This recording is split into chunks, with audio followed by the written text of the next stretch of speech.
बिस्मिल्लाहिर्रहमानिर्रहीम। अस्सलाम वालेकुम वीवर्स, कैसे हैं आप सब। होप सो आप सब लोग बिल्कुल ठीक होंगे, खुश होंगे, आबाद होंगे। Welcome back to my YouTube channel.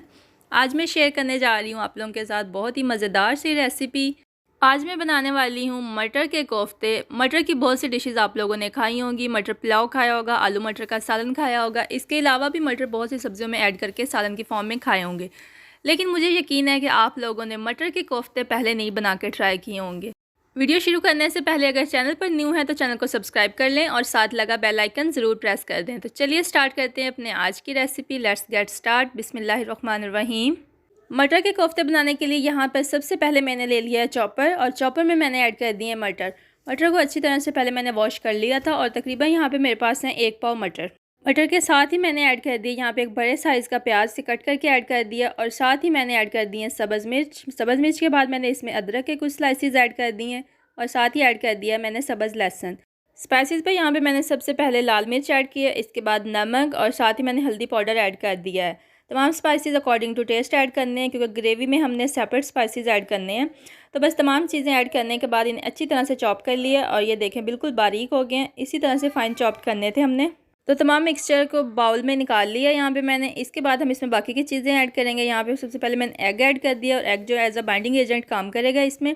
इसके साथ ही मैंने यहाँ पे 1 कप जो है वो बेसन ऐड कर दिया है। बेसन से ये हमारा जो मिक्सचर है थोड़ा थिक हो जाएगा, ताकि इसकी शेप्स बनाना ईजी होंगी। तो बस बेसन ऐड करने के बाद इसे अच्छे से मिक्स करना है, ताकि तमाम मिक्सचर में बेसन भी अच्छे से मिक्स हो जाए और एक थिक सा टेक्सचर वाला हमारा जो मसाला है वो बन के तैयार हो जाए। तो मिक्सचर हमारा बन के बिल्कुल रेडी है। तो यहाँ दूसरी तरफ मैंने एक पैन में ऑयल ऐड कर लिया है। तेल आपने ज़्यादा क्वांटिटी में ऐड करना है, क्योंकि हम कोफ्ते फ्राई करने वाले हैं, तो खुले तेल में अच्छे से फ्राई होते हैं। तेल ऐड करने के बाद इसे गर्म होने का वेट करेंगे, और जब तेल अच्छी तरह से गर्म हो जाएगा तो जो मिक्सचर हमने बना के रखा था उसकी राउंड राउंड शेप बना के अच्छे से उन्हें फ्राई कर लेंगे। साथ साथ ही राउंड राउंड शेप बनाते जाना है, और साथ ही ऑयल में ऐड करते जाना है। पहले से शेप्स बना के नहीं रखनी है, इस तरह से डी शेप हो जाते हैं कोफ्ते। तो बस मैं भी यहाँ पे इसी तरह से तमाम शेप्स जो हैं वो बना रही हूँ, और साथ साथ ही ऑयल में ऐड करती जा रही हूँ। और ऑयल देखें जो है फुल गर्म है, और आंच आपने यहाँ पे मीडियम रखनी है, फुल आंच पे नहीं करनी है, अदरवाइज़ बहुत जल्दी ऊपर से डार्क ब्राउन हो जाएंगे और अंदर से कच्चे रह जाएंगे। और इसी तरह 1 बाय 1 तमाम मिक्सचर के मैंने जो है कोफ्ते इसमें फ्राई कर लिए हैं, और जो कोफ्ते पहले डार्क ब्राउन होते जा रहे हैं इन्हें देखें मैं जल्दी निकालती जा रही हूँ।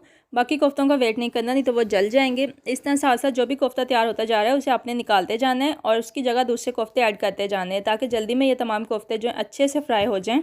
आप अपनी मर्ज़ी से कोफ्ते का साइज़ बड़ा या छोटा कर सकते हैं, लेकिन मीट और चिकन के कोफ्ते की तरह फ्राई करते हुए इस कोफ्ते का साइज़ छोटा नहीं होता, क्योंकि इसमें हमने बेसन ऐड किया, बल्कि साइज़ थोड़ा बढ़ जाता है। आपने इस हिसाब से ही कोफ्ते बना के ऐड करने हैं, ताकि ज़्यादा बड़े बड़े कोफ्ते ना बन जाएं, और ना ही बहुत ज़्यादा छोटे ऐड करने हैं।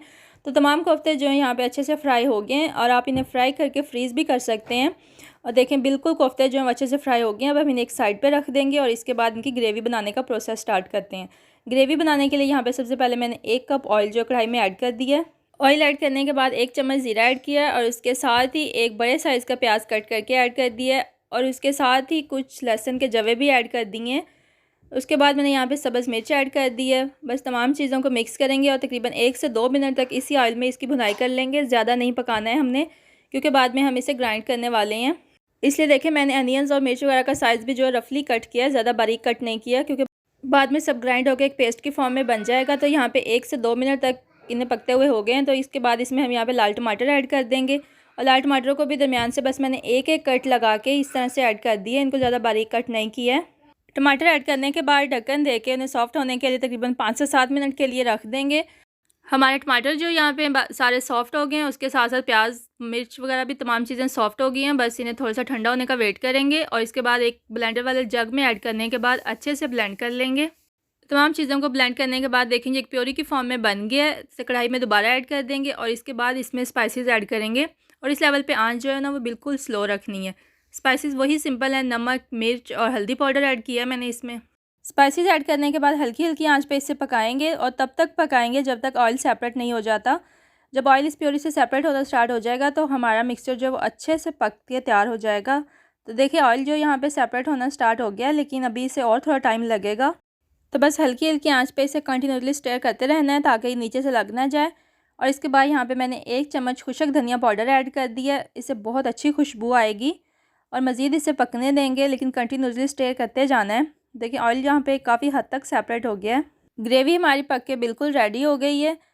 इस तरह आपने इसे पकाना ज़रूर है, ऑयल बाहर आने का वेट करना है ताकि इसका कच्चापन जो है सारा ख़त्म हो जाए। इसके बाद हमने इसमें जो ऑलरेडी कोफ्ते फ्राई करके रखे हुए थे वो ऐड कर देंगे। तो यहाँ पे मैंने तमाम कोफ्ते जो फ्राई करके रखे हुए थे ऐड कर दिए हैं और कोफ्ते ऐड करने के बाद आंच बिल्कुल स्लो कर देनी है और हल्की आंच पे इसे पकाना है।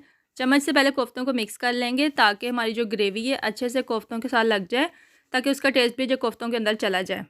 स्पाइसेस ऐड करते हुए आपने ख्याल रखना है क्योंकि कोफ्तों में हम ऑलरेडी स्पाइसेस ऐड कर चुके थे, सिर्फ हमने ग्रेवी के लिए स्पाइसेस ऐड करने हैं। अगर आप इस तरह से हल्की आंच पर कोफ्ते पकाएंगे तो कोफ्ते कभी भी नहीं टूटेंगे। अक्सर कोफ्ते लोग कहते हैं टूट जाते हैं, इसलिए मैंने यहाँ पे बाइंडिंग के जेट एग भी यूज़ किया था, उसके साथ भी कोफ्ते नहीं टूटते हैं। तो देखें यहाँ पे कोफ्ते जो है हमारे बन के बिल्कुल रेडी हो गए हैं। एंड पे यहाँ पे मैंने सब्ज़ धनिया अच्छे से वॉश करने के बाद बारीक बारीक कट कर लिया है और इसे यहाँ पे स्प्रिंकल कर दिया है। इससे बहुत अच्छा टेस्ट आता है। सब्ज़ धनिया ऐड करने के बाद ढक्कन देके तकरीबन 2 से 3 मिनट तक हल्की आंच पर पकने के लिए रख देंगे। इससे कोफ्तों के अंदर तमाम स्पाइसेस जो हैं अच्छे से डिज़ोल्व हो जाएंगी और बहुत ही मज़ेदार कोफ्ते बन के तैयार होते हैं। तो माशाल्लाह से हम यहाँ पे मटर के कोफ्ते बन के हमारे बिल्कुल रेडी हो चुके हैं और देखें कितने मज़े के और लुक दे रहे हैं। बिल्कुल क्रीमी टेक्स्चर आ रहा है इनका, जो हमने ग्रेवी बनाई थी। अगर आप इस तरह से ही ये कोफ्ते बनाएंगे तो खाने वाला आपकी तारीफ़ किए बगैर नहीं रह सकेगा। तो देखा आप लोगों ने कितना आसान है मटर के कोफ्ते बनाना। आसानी से आप किचन में मौजूद चीज़ों से मटर के मज़ेदार कोफ्ते बना सकते हैं। आपने हमेशा ही मटर के सालन और चावल वगैरह बनाए होंगे, तो एक बार मेरे कहने पे ये कोफ्ते बना के ज़रूर ट्राई कीजिएगा। खाने वाले आपसे रेसिपी पूछे बगैर नहीं रह सकेगा। वैसे भी घर में न्यू न्यू रेसिपीज़ ट्राई करते रहना चाहिए ताकि जो सदियों से चलते आ रही हमारी ट्रेडिशनल रेसिपीज़ हैं उनमें थोड़े से इनोवेशन लाई जा सके। बहुत ही मज़ेदार से कोफ्ते बन के तैयार होते हैं। देखिए अंदर से बिल्कुल आपको मटर वाली लुक आ रही है, ग्रीन कलर है, लेकिन पक के बिल्कुल रेडी हो गए हैं और खाने में बिल्कुल कीमे जैसा टेस्ट दे रहे हैं। अगर मेरी आज की रेसिपी आप लोगों को अच्छी लगी हो तो वीडियो को लाइक कीजिएगा और फ्रेंड के साथ ज़रूर शेयर कीजिएगा और अपना फीडबैक मुझे प्यारे से कमेंट की फॉर्म में देना मत भूलिएगा। तो मिलते हैं अपनी नेक्स्ट वीडियो में किसी और मज़ेदार से रेसिपी के साथ। अल्लाह हाफिज़।